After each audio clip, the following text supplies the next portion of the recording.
So good evening, everyone, and welcome to what is now the recorded evening webinar on the pub day, the release day of my new book, Dissociation Made Simple. So I'm your host for this evening's webinar. Professionally, I'm Dr. Jamie Marich, who has all the credentials, and this is something like my 10th book. Yet something I really wanted to do with this book is write it as Jamie.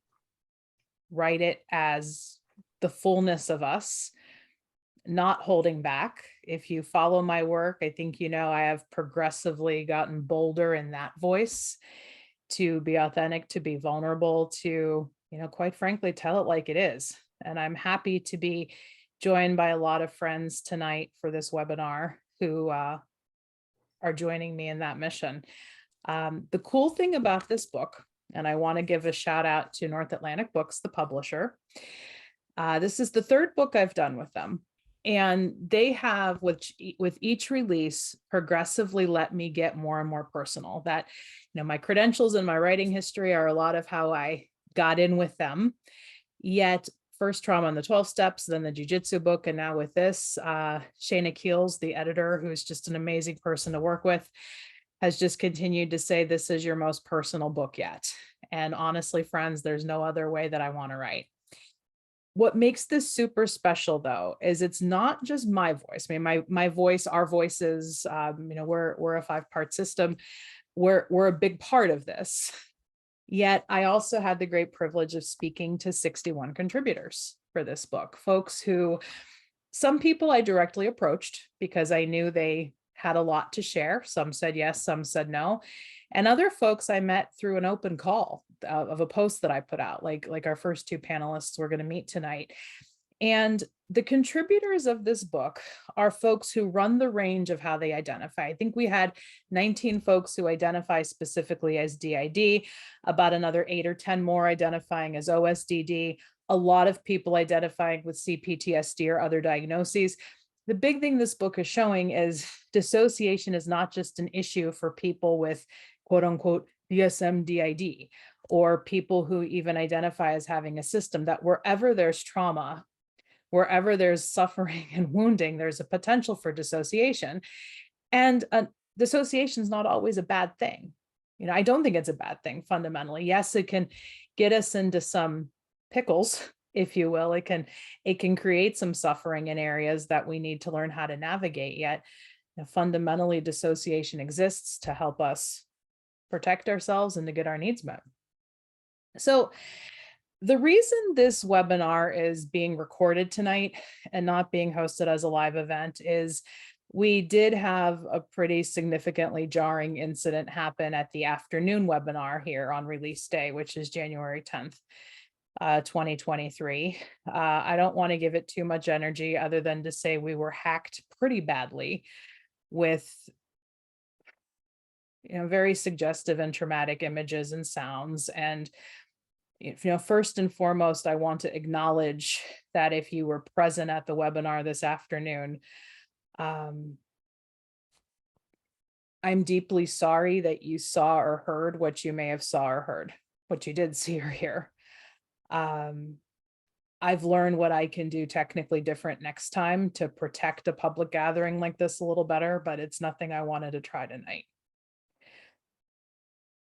We do believe it was a concentrate, after talking to some folks, that it was a concentrated attack of some kind. But I've gotten so many messages today of people saying, and that makes us want to speak out more. So I first want to welcome 2 friends, 2 contributors who were on the panel on this afternoon's webinar right when all of this happened. And I'll let them introduce themselves. We'll start with you, AJ, and then go to the garden system. Hi, my name is AJ. I live in the Pacific Northwest and I'm finishing my master's of social work. I will graduate in March of 2023. So I'm very close. I'm almost there. And I am my brain is very fuzzy today. I'm extremely switchy. So I actually need you to repeat the question, Jamie. right now it was just to introduce yourselves. There you go. Okay. So Garden System will go on to you. Hi, everyone. I go by the Garden System. I'm also in graduate school. I'm in school for clinical mental health counseling. And I just started my practicum yesterday, which went very well. And I was very excited to get going with that. So it's great to be here. Thanks, Jamie. It's awesome. And congrats on starting the practicum. Well, I both want to give each of you space to just, speak to what you want to speak to about what happened this afternoon. AJ, if you want to go first on Garden System. Yeah. So I did mention this briefly in the morning for me, webinar, in that I am an admin for a group of about almost 4,000 people, who it's a Facebook based support group for just anyone. And we had to close membership about a year ago because we were getting a similar it was not this, it did not have the same concentrated level of malice, but it was absolutely malicious in nature. And it's really unfortunate that in my experience, gatherings of uniquely vulnerable people have to take extra measures to protect themselves against others who, for whatever reason, seek out those uniquely vulnerable groups and attack them. And I think that it is all that more important that we speak out. And I also think that it's both important and really unfortunate that in order to do so, in order to tell our stories in a way that does not endanger us, we have to do so with so much care. I mean, the amount that I've done just to protect myself in sort of like my digital footprint is enormous. But like you said, Jamie, it's all the more important that we're here. Thank you. And what about you, Garden System? I really resonate and agree with that. I think it's important that we do acknowledge, that what happened was, pretty traumatic for a lot of people watching. But I think we as a community are coming together, and it's just going to enable us to continue to speak up. Like you said, so many people said this just makes me want to speak up more, and that's why I agreed to come back tonight, even though it was very upsetting. Because I don't want to be silenced by these people. They silenced me as a child. They're not going to silence me now. Wow. And I appreciate both of you coming back tonight. And the other panelist who was on was Sue Peace Bannett, who wrote the Trauma Toolkit and a couple other great books. And she's, one of my role models in this field. She agreed to come on at some other time and speak with me just one-on-one, because she does have a lot of insight into what it's like to be attacked for speaking up. But thank you, both of you, for addressing it and for coming back. So the question we were on this morning or this afternoon when we were at the webinar is, what motivated each of you to, like, when you saw the post go up saying, hey, this dissociative doctor wants to talk to people, what was your motivation to do it?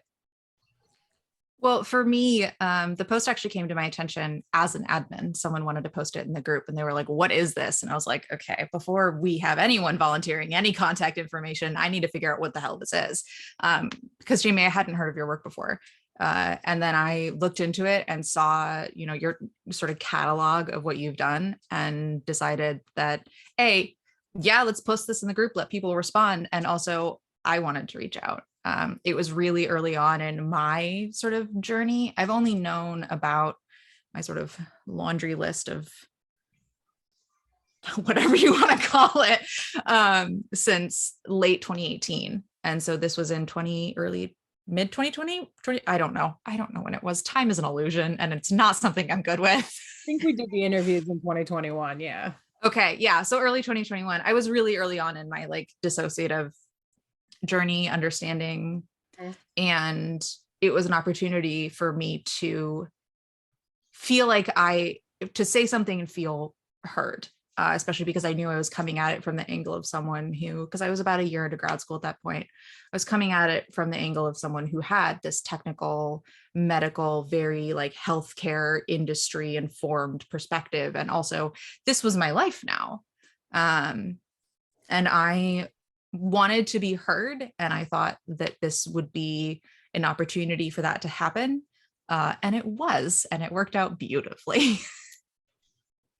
And the garden system, you also didn't know me before, this. So I'm wondering what made you. Yeah. Well, we did see your keynote at the Healing Together conference. I think it was 2021. We did see you there. So that was kind of our first interaction with you. You didn't know us. We were just watching you. But, we had spent 9 years in the mental health care system before we finally got a diagnosis of DID. And we finally started getting, real help from somebody who knew what they were doing. And then we had to go inpatient.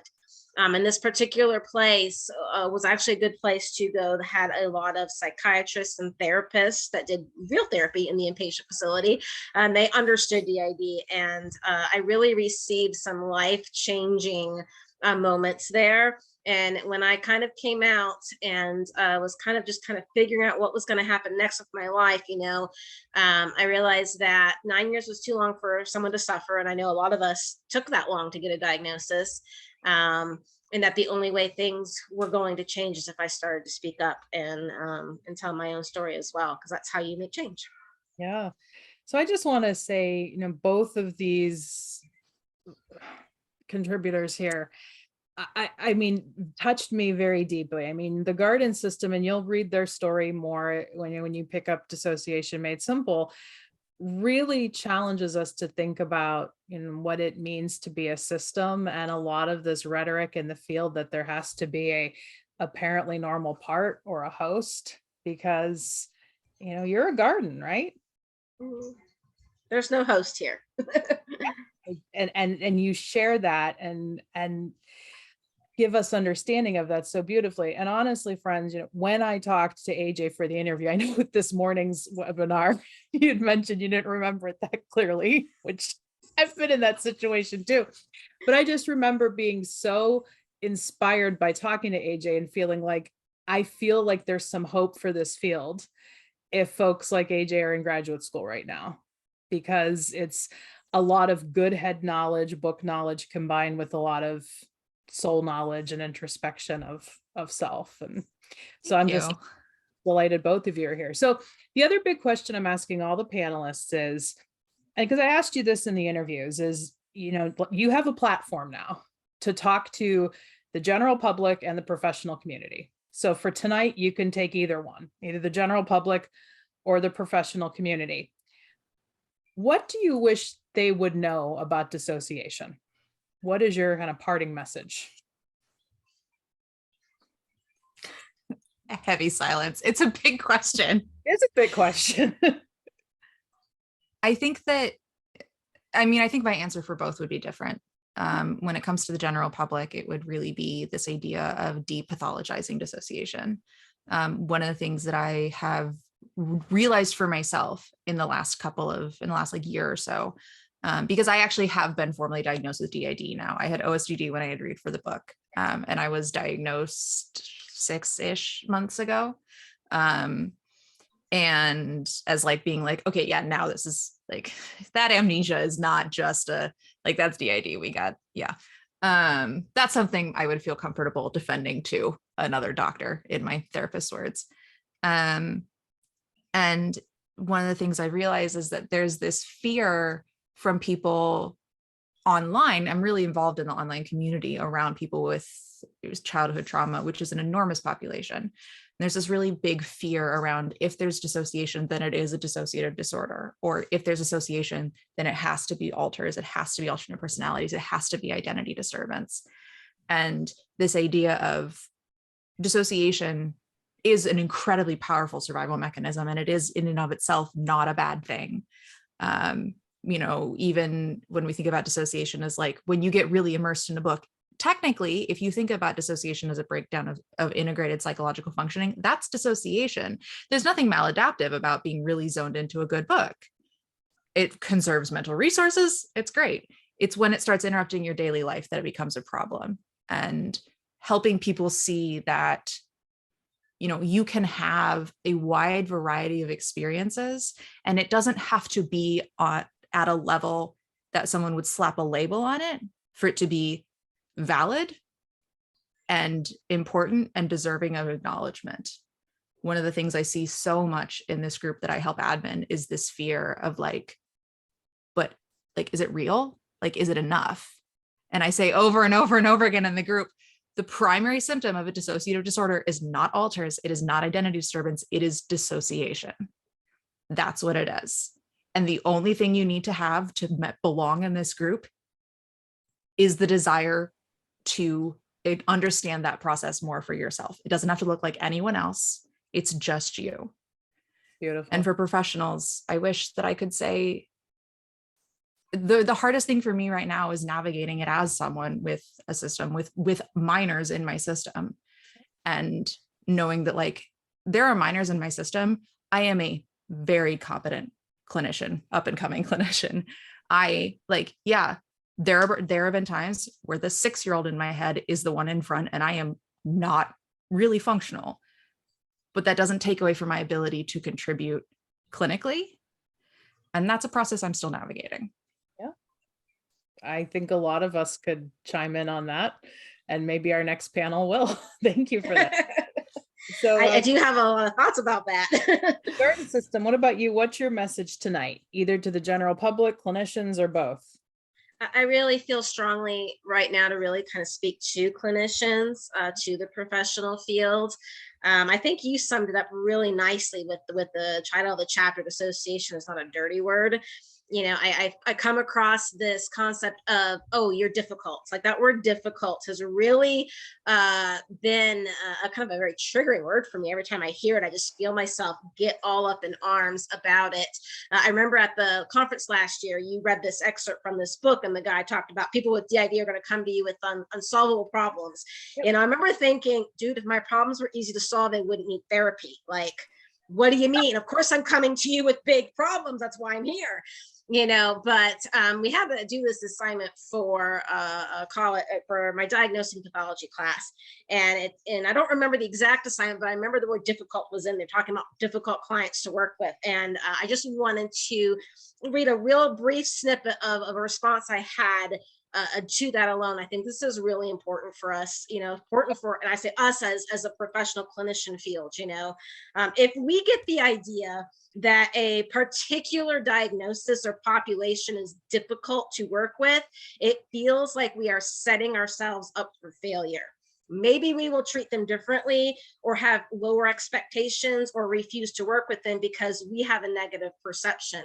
So I would ask, you know, that the professional field reframe the story they're telling themselves about people who have dissociative disorders. We're not difficult. Words matter. Stop using that word in front of us. Stop using that word behind our backs with other clinicians. Don't go to a new person and say, oh, that's going to be a difficult diagnosis to work with. Good luck with that.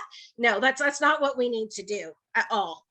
We really need to reframe how we see people, because we really aren't as difficult as you think we are. Can I chime in on that a little bit? Please. So I, up until very recently, was working in crisis mental health, and it's a job I hope to go back in, which is very much like the people who, it's state insurance, it's people who do not have access to regular care. It is what other people would call difficult. We always refer to it as a complex presentation, because it is. It's incredibly complex. These are people who have endured systemic trauma for most of their lives, are continuing to be underserved, and it's complex. And I would not trade it for anything. Mm-hmm. Because it is so valuable. And I think part of it is that, you know, you could absolutely argue some psychoanalytic, like, oh, you're trying to save who you were back then. And I'm like, sure, we can go down that road. Or you could just look at the fact that I love working with these people who, or, you know, people or systems or individuals, or however they prefer to be categorized, who are complex. Yeah. And still so deserving of support. I agree. Difficult is a word that has this connotation of like, well, is it worth it? Yeah, it's always worth it. It may not be simple. That does not mean it's not absolutely worth investment. And so to that point, and I just have to say again, oh, I'm so stoked you folks are like the up and coming therapists. The next panel is going to be kind of the current plural therapists, you know, who are out there doing this. But, you know, to that, I want to speak to the title of Dissociation Made Simple for a minute, because one of the reasons it got titled that is I have two other Made Simple books. There's EMDR Made Simple, Trauma Made Simple, and it's like, oh, nice 3-pack in the series. But I really struggled around, but is dissociation really simple? Is that a misnomer in the title? But I go into what I went into in EMDR Made Simple is that the way we make something simple is we embrace its complexity. And I remember, and I share this story in the book, the very first EMDR specific dissociation lecture I was sitting through. I'm like, you're all making this way more complicated than it needs to be. And so, for better or worse, I leaned into Dissociation Made Simple, and, dissociation is not a dirty word, and dissociation is not difficult. If I have to add that to the word salad here. Well, thank you both very much for your presence here. And I'm going to go ahead and bring in our next panel of contributors who I'm sure will continue to add to this energy in this conversation. So I'm first introducing my good friend, LS Plus Scarborough, joining us. I'll let them introduce themselves in a bit. Catherine Fertig, who's just down the road from me, and then Melissa Parker. So same thing, our first go around is kind of just introduce yourself and kind of the 1 minute or less what you want people to know about you. So we'll go to LS and then Catherine. In Fayetteville, North Carolina. Well, the home practice, I should say. I have two other practitioners that are in, one is in Raleigh and does telehealth, and the other is in Greenville, North Carolina, and they do telehealth. We all specialize in dissociative disorders. Primarily, I am the dissociative disorders person because I are a walking dissociative disorder.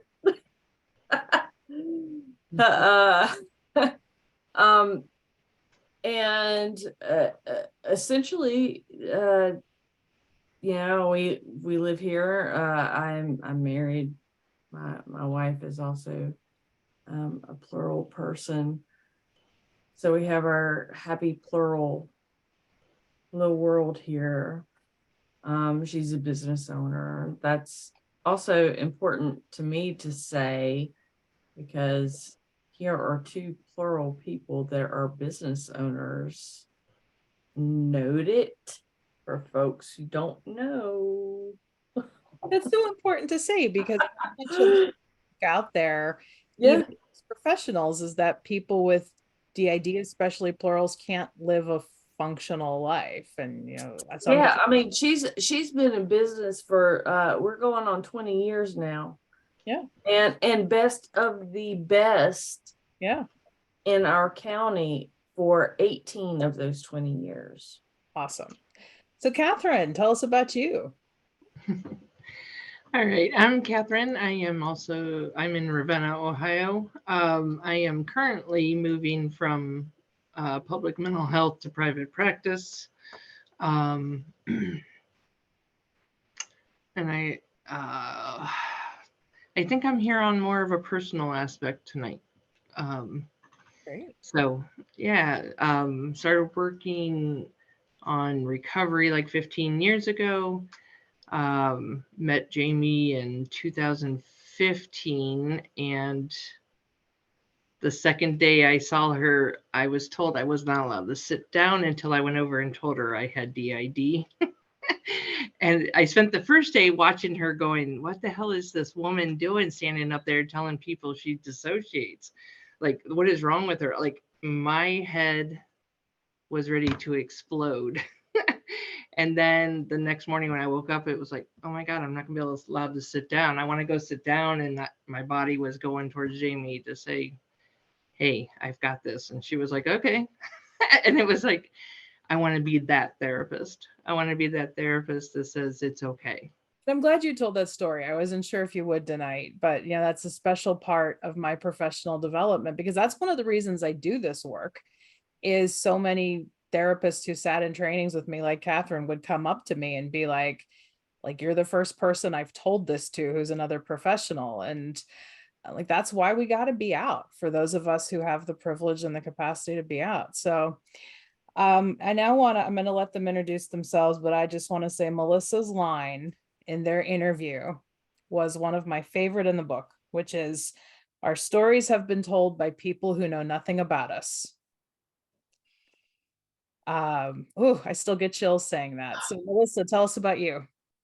Hi, I'm Melissa. I'm a trauma survivor. I live with dissociative identities and responses, and I'm also a trauma therapist. I am here from my office in Arlington, Massachusetts, where I see folks who have what they call PTSD, DNOS, and it's OSD now. Where is it? Yeah, and DID. I lose all the acronyms. I see people who have been through shit who dissociate. Basically, that's the reality of my professional life. And I'm really happy to be here. Awesome. So we'll kind of go in the order we did, and I'm going to ask you all the same question I asked AJ in the garden system. So LS, what made you say yes to contributing to this book and telling your story for it?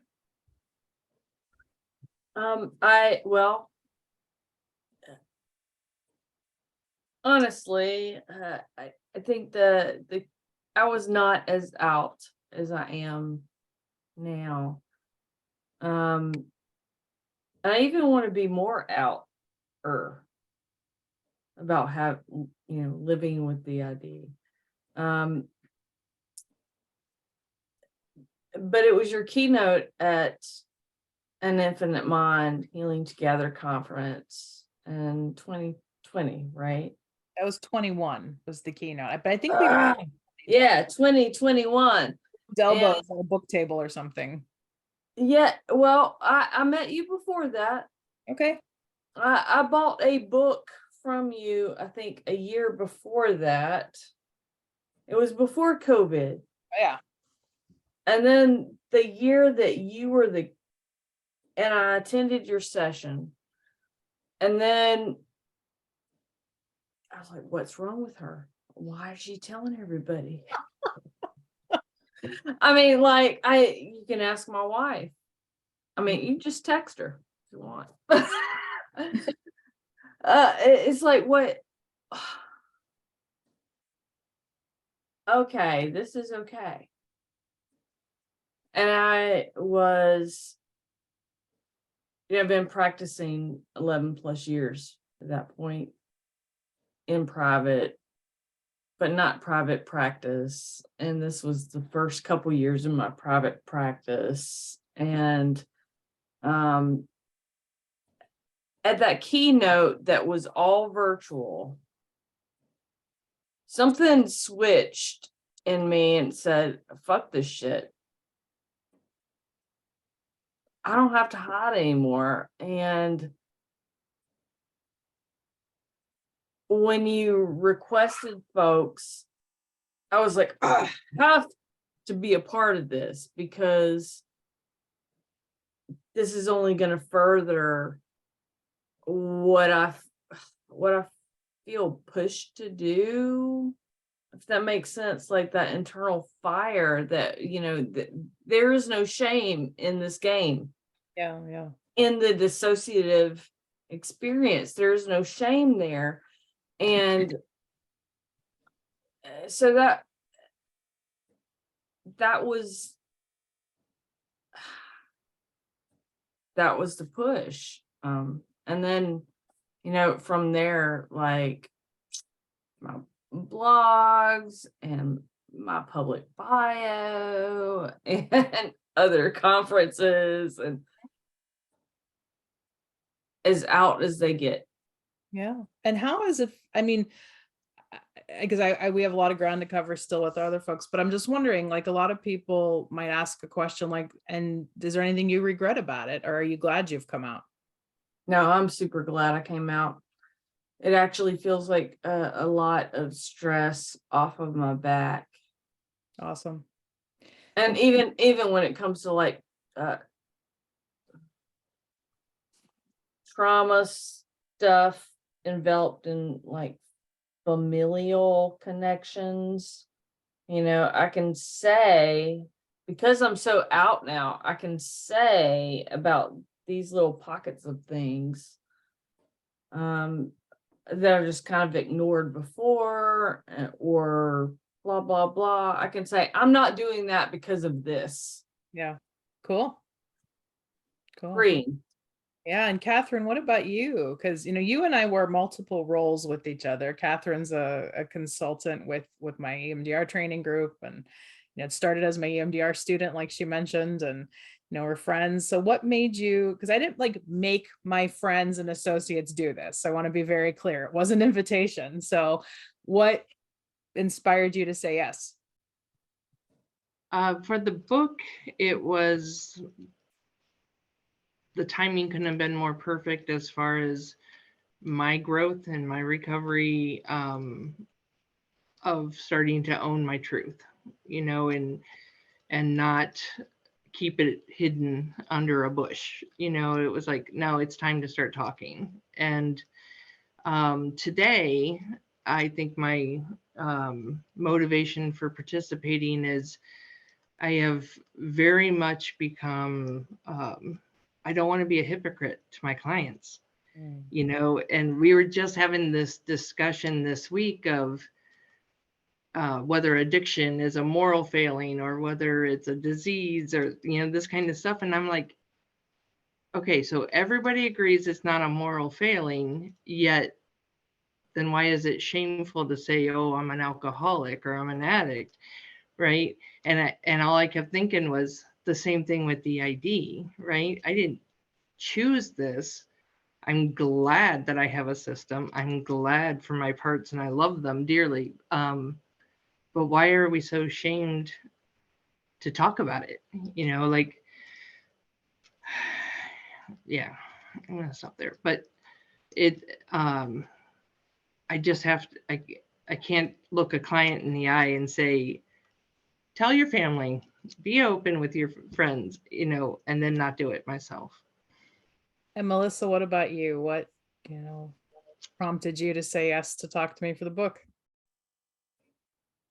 I couldn't think of a good reason to say no, but I could think of a million good reasons to say yes. Yeah. As a survivor, I've had therapy that I actually need therapy for because it's been so bad. And way too many of my clients who have plural or multiple systems have had the same experiences. And it's horrifying what the ideas are about us or how to treat us, as they say, or work with us. And, like I said, they're writing our stories when we're here, and some of us are capable and able and privileged enough to come out and to tell our stories ourselves. Even when we are screaming them, they are not being heard. Even when we are telling the truth in the light of day, there's still so much need to dismiss us and to tell us that we're wrong about ourselves. I can't be quiet when that's happening. And Melissa, I have to credit you, because truly every contributor I talked to for this book changed me in some way. I remember I put up a post at that time about it. Like, I am forever changed as a person and as a therapist from doing all these interviews. But, I just want to share a way that you really impacted me is sometimes I've wondered, as I've looked at myself and I've looked at the way I've responded / reacted to the field, like, am I bitter? Do I have a chip on my shoulder? Or is this righteous anger that I feel towards some of the things we see getting done at conferences? And I know one of your great lines that resonated with me is, there are leaders out there in the field who other practitioners practically have shrines in their offices made towards, who don't know shit about dissociation. And I remember when you said it in that way, I'm like, yes, like someone else believes that too. that, and I've said this publicly, like Vanderkolk and Porges and Janine, like they're not the be all and end all with this knowledge, because nobody's ever actually talked to us. So, I really credit you, especially your fire. And I say that as a compliment, as that, Thank you. like, yes, we have to do something here to make sure our voices are heard. So I thank you. Thank you. So speaking of fire, I think you see that these three folks and their teams who are with us, just have a lot of depth. And I could probably speak an hour to each of you publicly, but what is your essential message tonight? Like I asked the other panel, either to the field or to the general public, what do you wish people would know about dissociation? LS, we'll start with you. I'm going to quote you. Dissociation is not a dirty word. It, in fact, is a superpower also. Your quote, and I know that to be true. I mean, that is one of the, we are really big into the Teenage Mutant Ninja Turtle fandom, and within that, there is a dissociation thread that runs, and it's a survival technique. Mhm. It is for preservation of life. Without it, arguably, like all of us would be dead without it. Yeah. And we're all alive because that is a skill that our brain said, whoop, we can do this. Boom. Yep. And now we can get through this moment.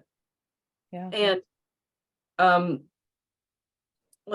I guess to the collegiate field, the folks, our colleagues out there, and our in any professional or young professional that's watching this, I mean, I would want them to know that it's nothing to be scary. It's not a scary thing. Like, sometimes it's scary when it happens. But like it shouldn't be scary to professionals, because it's a normal coping skill, and it's a lot healthier than a lot of the other things that we call maladaptive. That's right. And Catherine, what about you? What's your message tonight? Oh, Jamie, we've had this conversation a million times. Well, for example, working with the psychologist that told me that DID doesn't exist and that it's just an anxiety problem. When I went to him from a client who had just been in the hospital for weeks and came out with an anxiety disorder diagnosis, and they switched 3 times in my office.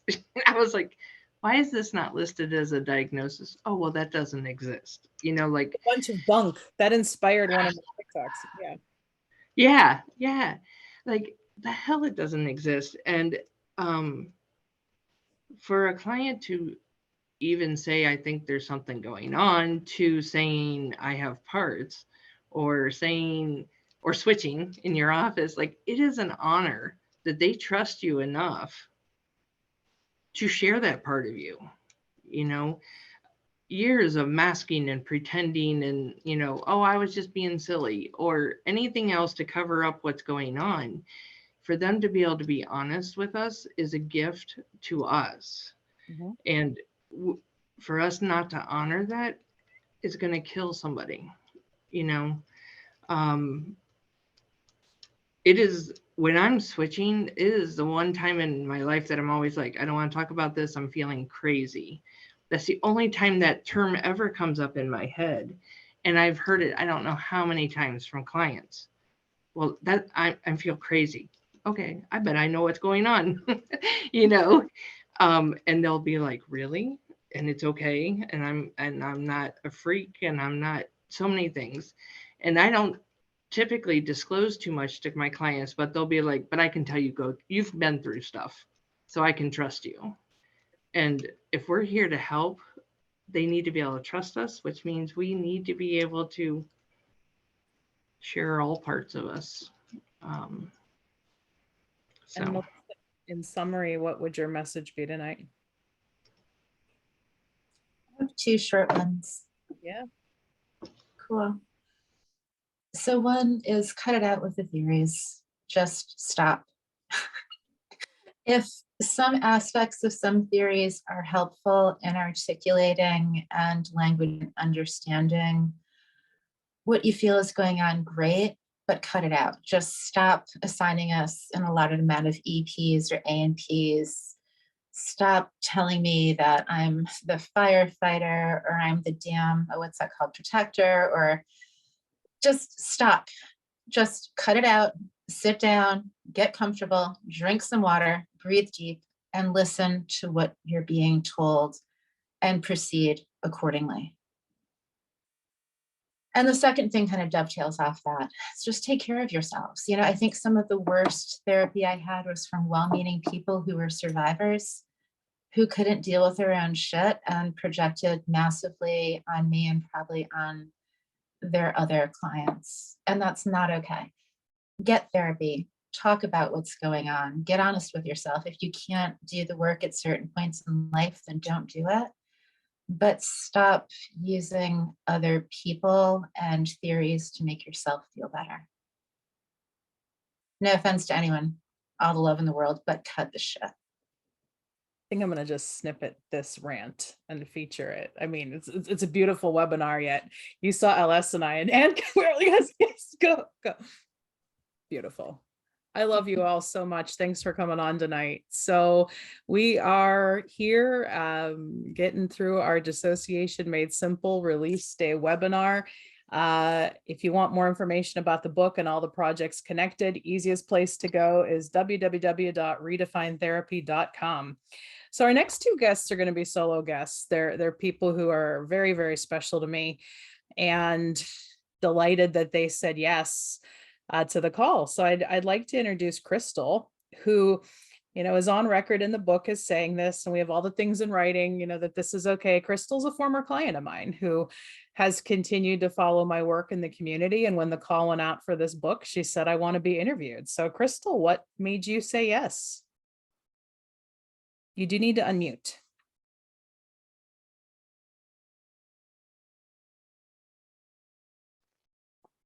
Is that better? Yeah. All right.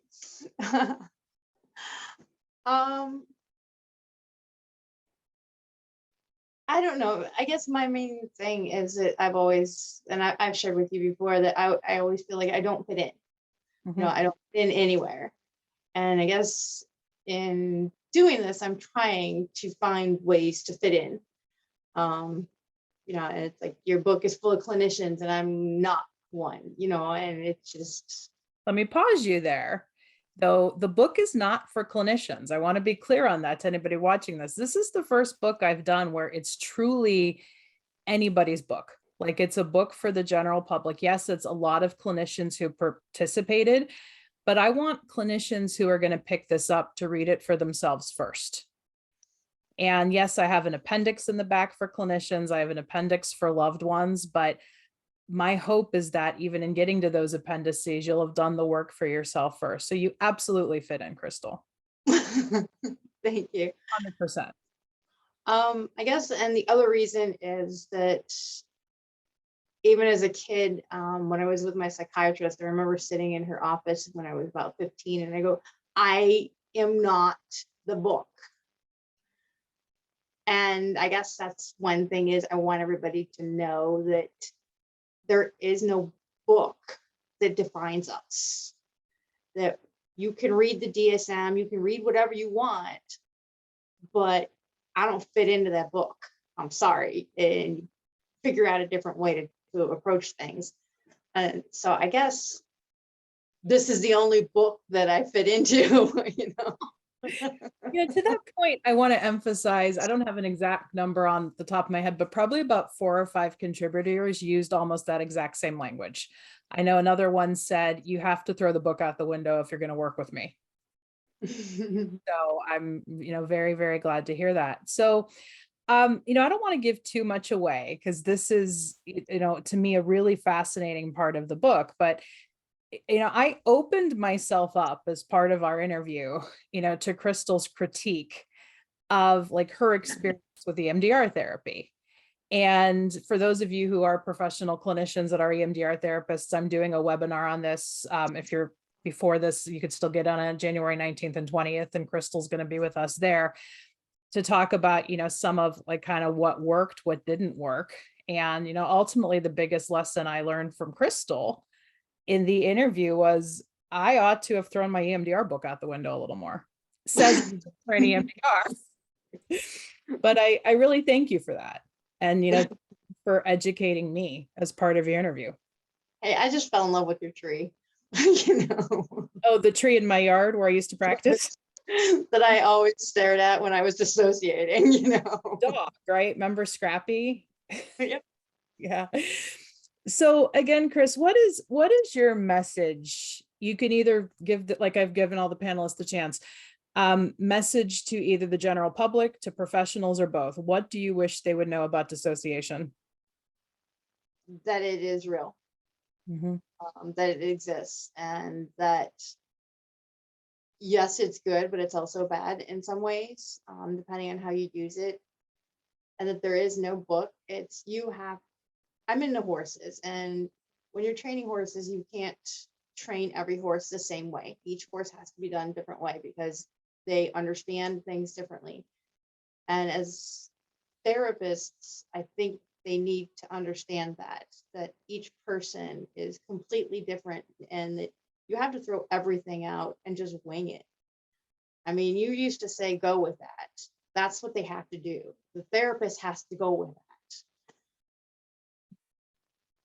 And what about, any other additional messages to the general public? Because thank you for talking to therapists. The public, don't feel bad. I guess that's my biggest thing, is don't feel awkward that you're able to dissociate. I mean, we all do in some way, and we all have different personalities. I mean,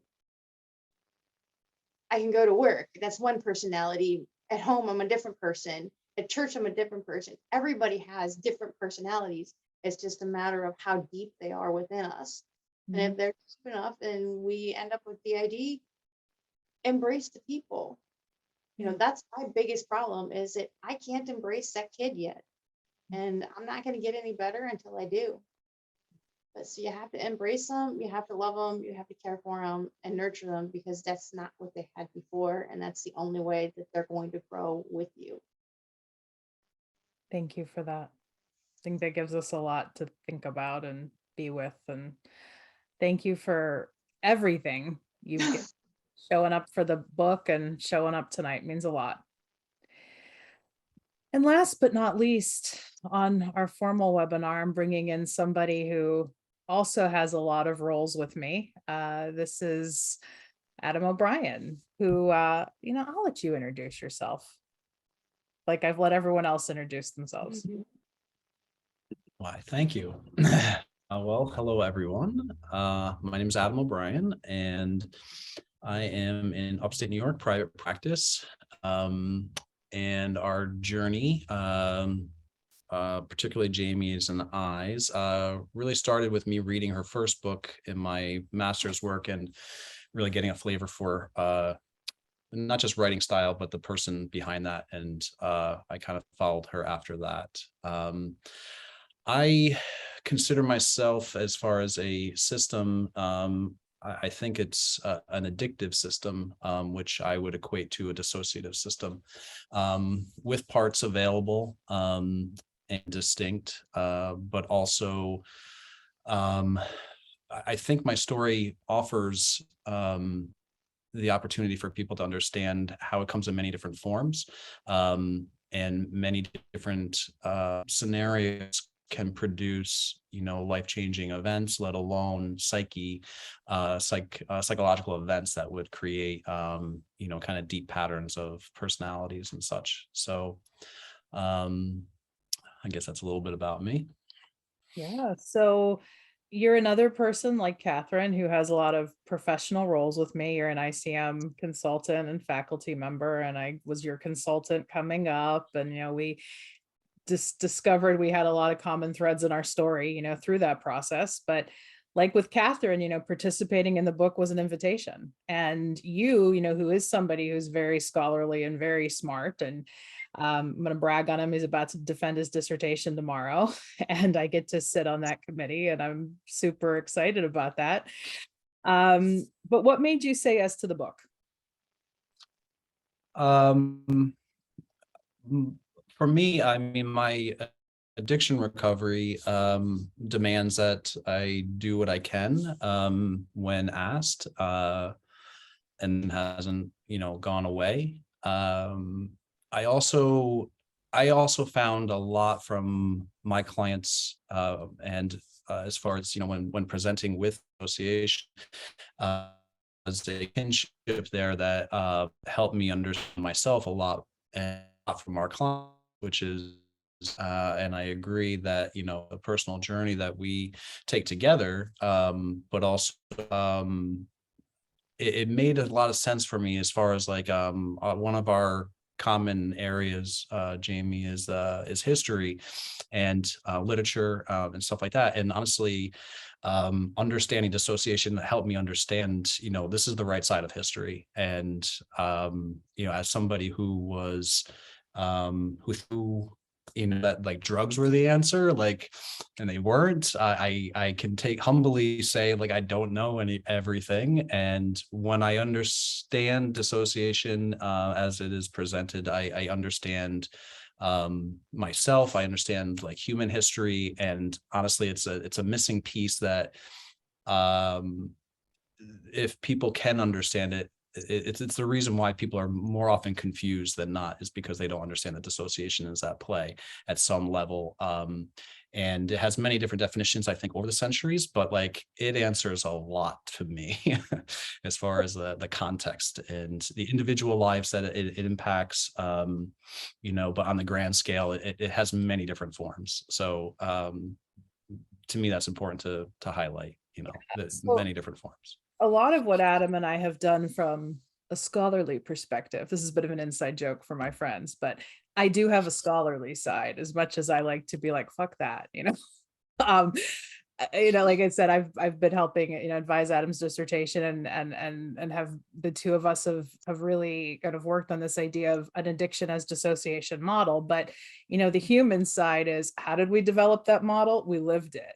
It's something that's very, it's our experience, because we were both kids who went through a lot of shit and learned how to dissociate really hard, really young, and got attached to it. And then when chemicals entered our stories, it just became a lot easier. Is that the model pretty well, how I described it? Or anything you want to kind of add to it from a more technical stance? Well, yeah, you go the technical side to it, but like, yeah, I think when we realize that, the solutions become the problem, and or this isn't pleasure, this is pain, like we start to sort things out. And yeah, I think that moment when we thought we knew everything wakes up to like, oh, I don't know shit.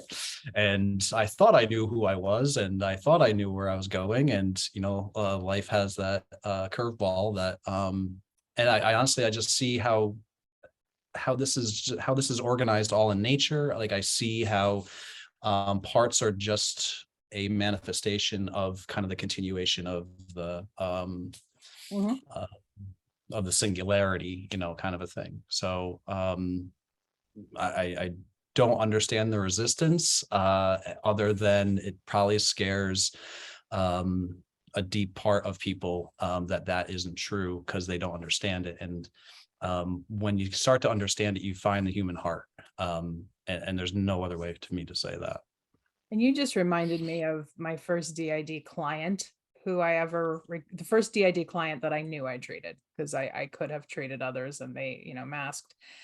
But I remember, and of course I was working at an agency where I was told, oh, he's faking it, that's not really DID. But everything in me was like, you believe this person who's there with you. And he said, people fear what they don't understand.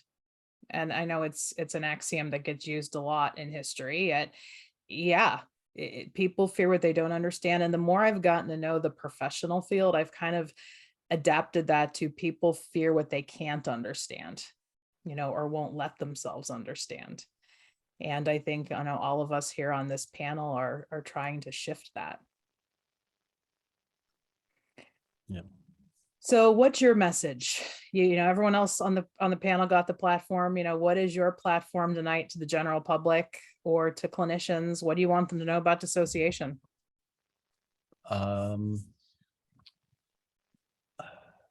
I forgot the judge who said it, or the Supreme Court, but it's you know, it's the definition of like porn, like, you know it when you see it. I Oh. would say like you can't unsee it when you start to see it as clinicians. Mhm. And you start to reflect upon it. And to me, the clinicians, the biggest one is you know, that the body is the unconscious. Mhm. That has helped me understand dissociation to the degree that I can. And it's the right side of history. So you can do your quantitative and, you know, taxons and do all your stuff. The lived experience will win out in the long run. That's just how human history is formed. And to be very clear, Adam can do all that. Like he is a very scholarly mind. You know, sometimes when I talk to him, I get a little like fuzzy because it's like numbers, no, technical concepts, no. Yet you know, Adam, one of your favorite lines from that you gave in your interview that I really emphasized in the book is that, and I'm a person who's definitely not anti-science, to be very clear, yet we have to embrace a phenomenological lived experience perspective before we start touting science as fact. I love that line from your interview. And this whole book really is a celebration of the lived experience. And I thank you for being a part of it. So I'm going to propose we all come on screen together and do like one final kind of check out. I mean, I know we're used to checking out, right? At various times in our lives.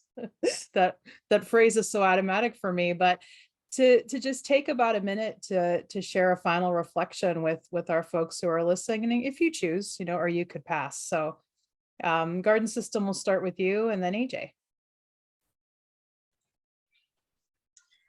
Okay, wonderful. Thank you. This just being a part of this and listening to these conversations, it's a very validating experience. And I hope that those who watch this find that validation as well, as they hear about each of our experiences going forward. I think the only thing I would really want to add on or echo on, because I had my thing I really wanted to say about the being difficult, you know, but I think what AJ was talking about is just because we have child parts, littles as we call them, doesn't make us any less valuable or any less knowledgeable or skilled or any of those things. In fact, I would say that our ability to have those parts makes us that much better when we present ourselves to the world, because we have that aspect of us. And I think that's really important, that the clinicians not be afraid of all of our parts. Preach. And the Garden System has some beautiful words in the book about not being afraid of the littles that I want all y'all to read. AJ, let's hear from you. Oh my God, there's so much I could say. I think that talking about actually the phenomenological part of it, one of the people who has really shaped my life over the last 2 years, Moth, is also a system based in Scotland, and Moth is just one of the many members of that system. And they are working on their master's and will be working on their doctorate on dissociation and how that integrates with the trans identity and sort of forming identity in and of itself. And I think that the best science, the best research, the best advances in, you know, what we consider evidence-based practice and, you know, RCTs and the pinnacle of all of that, the best ones, the ones that will serve the world the best, are the ones that are based off of real experience, the ones that figure out a way to translate human experience into something that can be used in hard data. Because yeah, we rely on that in science because that's how we've shaped our entire medical industry. That's how we've shaped everything. And unfortunately, there's no real way to escape that at this point in time. But if you want to change the world, figure out how to turn the importance of the human experience into something that can be used in a numbers setting, because the most important stories will always be the autobiographical ones. Amen. Oh, beautifully put. LS, I see the fist pump. Let's get a couple words behind that if you want. What they all have said. Yeah, so like without lived experience, evidence-based practice is bullshit. There isn't an evidence-based practice without somebody's lived experience. Let's just put it as it is. And I think that would be my message. Like the folks that are open about their lived experience are open with trepidation. Yeah. You know, we don't feel comfortable yet, but we're doing it because we understand what's at stake. Yeah. Amen.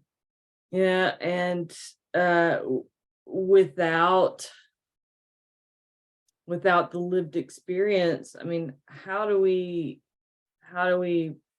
better perfect or come up with new approaches or any of the scientific bullshit that is super important? Mhm.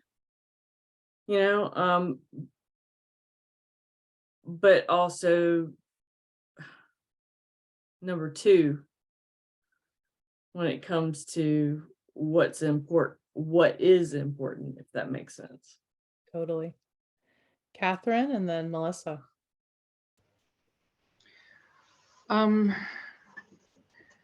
So I think the science, I think the models, whatever, are a great starting place. But I guess my message to especially new clinicians is expand as much knowledge as you can. I don't think I would have been helpful to anybody if I didn't learn about expressive arts, if I didn't learn about meditation, if I didn't learn about how to do mindfulness besides sitting still, because most people can't sit still. You know, like, I think it's been said several times in your books, Jamie, about like the client is the teacher. The client is the one that leads the therapy. But if I don't have whatever tricks in my bag, you know, a knowledge of what all different aspects of DBT comes into play, CBT comes into play, like we need to be able to use all of those to help them. And they're going to tell us where they are in their recovery, where they are in their needs. And if I only have one way to deal with this, I am not going to help anybody. Oh, Melissa.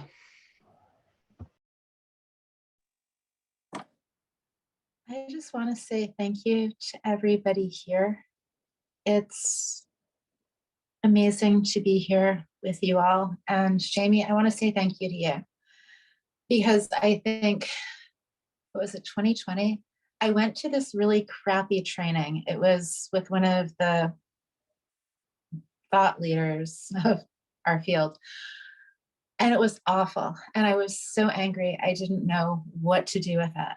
And I just went crazy on the internet trying to figure out everything we were experiencing, all of the noise in our collective headspace, everything that was going on. I was trying not to go crazy.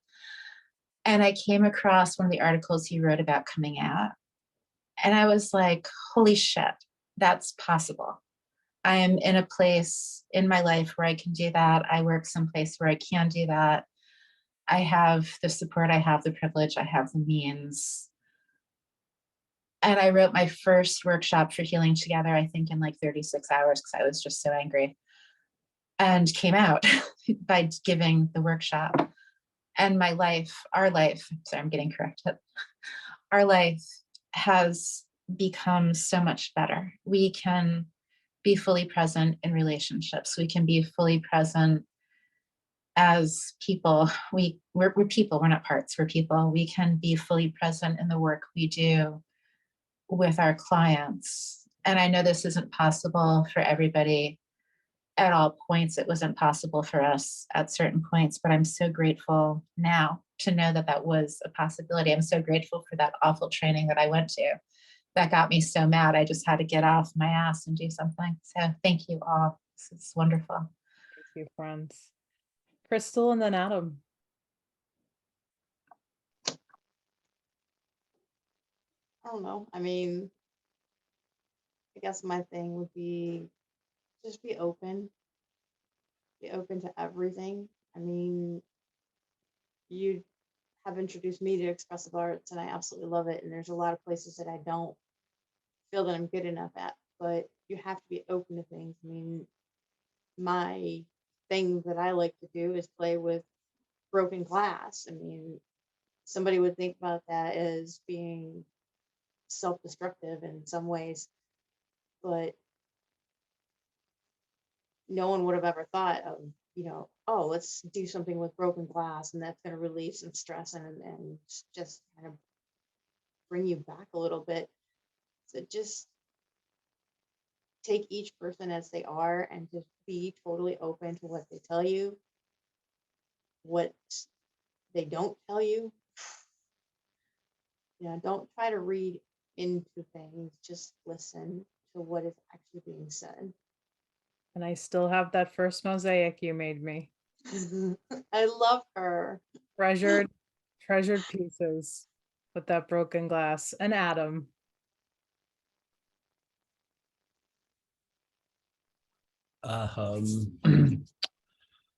So I'm gonna remind that at one time PTSD was a abnormal response to an abnormal event.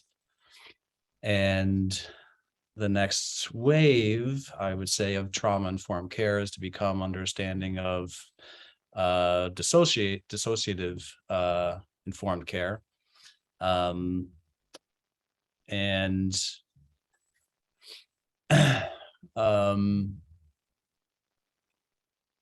to any kind of part systems or people listening, the work is worth it, and it's worth being seen and being heard, and that really starts from within.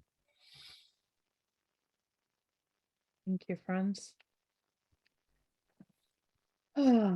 So I will kind of formally wrap this up here just by saying, if you valued anything you heard in the stories, the perspective shared tonight, there are even more in this book. And I describe this book as it's a love letter to the way my mind works.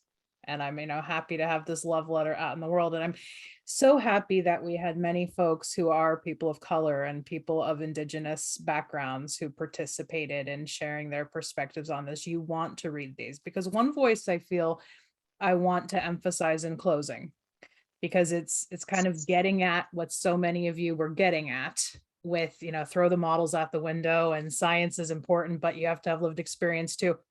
So I had the great pleasure of speaking with an Ecuadorian shaman for this book, who's also a Jungian depth analyst named Julian Jaramillo, and my personal therapist introduced me to him. And he said to me, my elder, the elder who ordained me in Ecuador, he doesn't even know what a brain is.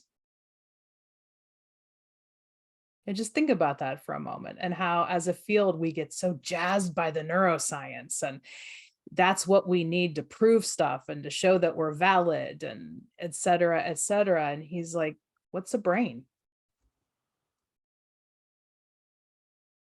So I'm going to have you all think about that, feel on that, ponder that. We are so much more than the meat in our head and the wires that run through it.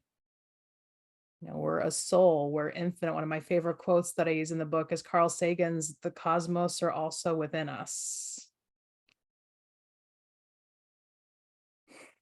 And that's what, my new friends and old on the panel are to me tonight. And I wish that you all tap in, if you haven't already, to your piece of the cosmos within you as well. www.redefinetherapy.com is your good one-stop place for everything and anything about the Dissociation Made Simple project and movement. And please continue to stay connected.